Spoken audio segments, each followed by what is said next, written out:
meaning of the term Tahajjud. The term in Arabic Tahajjud means to keep watch or night prayer. It essentially refers to the voluntary prayers that are performed late night after a person has woken from sleep. So it means that a person initially sleeps in the early part of the night, then wakes up in the middle of the last third part of the night. It is neither necessary nor required that one should stay awake the entire night. However, what is essential is that a wakeful state should be attained after some period of deep sleep. This is the true spirit of this form of worship. The significance of Qiyyam al-Lail, the importance of Qiyyam al-Lail cannot be undermined even from a worldly perspective. Whereas the rewards in Akhirah or afterlife are immense and unimaginable for a Muslim who remained steadfast on his vigil prayer.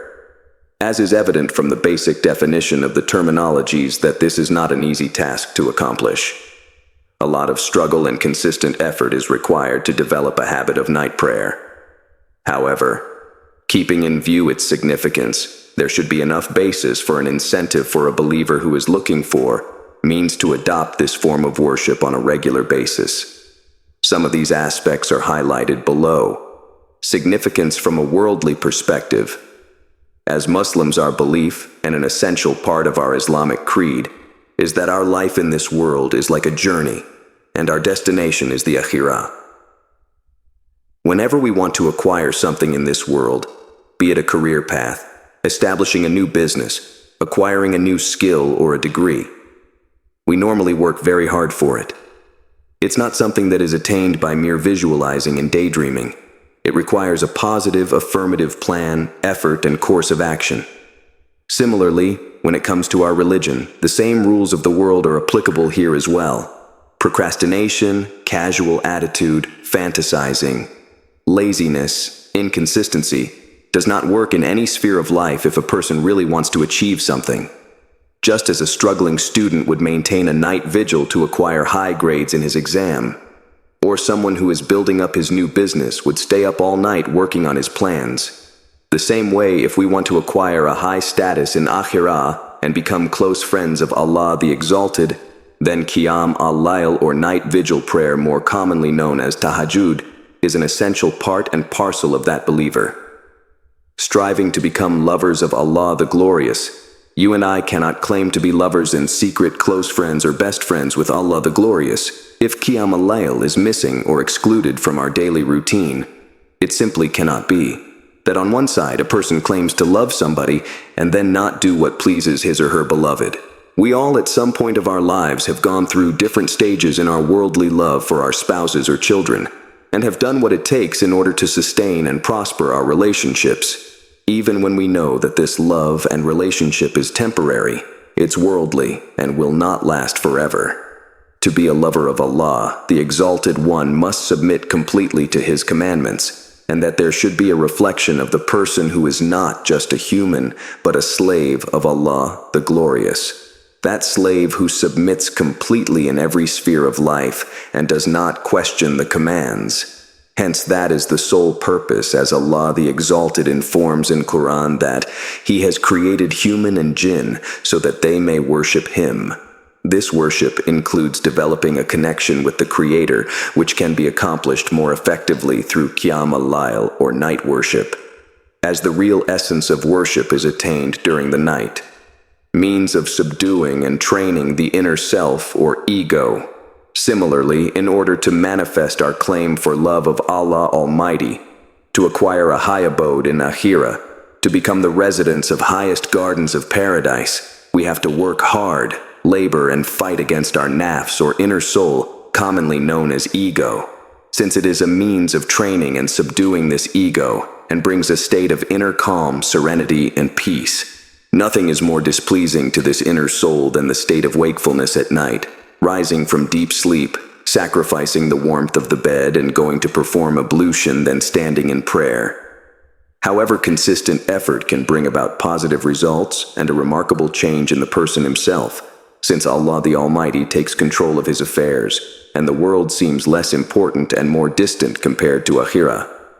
It builds up a strong rapport and unbreakable connection with our Creator and Sustainer, incorporating and internalizing that element of attaining extra or two or more. How many times in our lives, each and every one of us has burned midnight oil in order to meet a project deadline, to attain that extra bonus promised by the client, or conjure up different schemes to promote our business and earn that extra profit? We all want more and more, be it a higher worldly status, fame, power, money, extra praise, extra grade. It just does not satisfy the soul. We do not settle for mediocre or less to satiate our thirst and longing for more. If we have a new car, or a new house, or a new model of a smartphone, pretty soon we just get bored and tired with it. Hence, we want the new and latest version. We redecorate our present homes hundreds of times as we get bored with the old setting. So all of this just leads to a simple conclusion that we will never be satisfied with materialistic entities. The only way the soul can be satisfied eternally is once it's tied to the leash to obey the commandments of Allah the Almighty and submit and surrender the ego. Nothing in this world can satisfy or please it except the love and pleasure of the one who created it. It is as if Allah the Magnificent is addressing his believer in all his might and praise that he deserves, that I want more from you, my beloved worshipper. Not just the 5 times obligatory prayers, not just the occasional voluntary prayer during the day, but you have to come to me at night as well. Dwell into the unseen, darkness of the night. Leave the comfort zone, venture into the one-on-one personal time with me.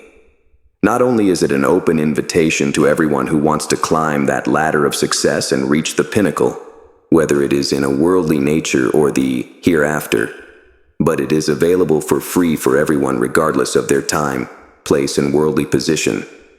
It is the bonus from Allah, the Almighty, for his believing worshipper. Beloved form of worship of Prophet Muhammad, peace be upon him. The highest form of worship that was beloved to our Prophet, peace be upon him, was the Tahajjud prayer, or Qiyyam al-Lail. As it is evident from numerous narrations of the close companions and wives of Prophet, peace be upon him, that nothing was more desirable and pleasure-seeking to him than this Qiyyam al-Lail, or nightly vigil prayer. He always maintained a habit of it and remained consistent in performing it. Nothing in the world prevented him from this form of worship. He never left it even under extreme duress, severe hardships, travel, wars, and if he had to forego in a few instances, he would make up for it during the day. This particular point of significance will be elaborated further in the coming section, under Qiyyam al-Lail in the Quran and Sunnah. So if nothing else can tempt the reader, then just adopting a most beloved Sunnah of our Prophet, peace be upon him, with the goal of meeting him in Akhirah and attaining his permanent companionship, should be a temptation and incentive for any common believer to initiate this nightly form of worship.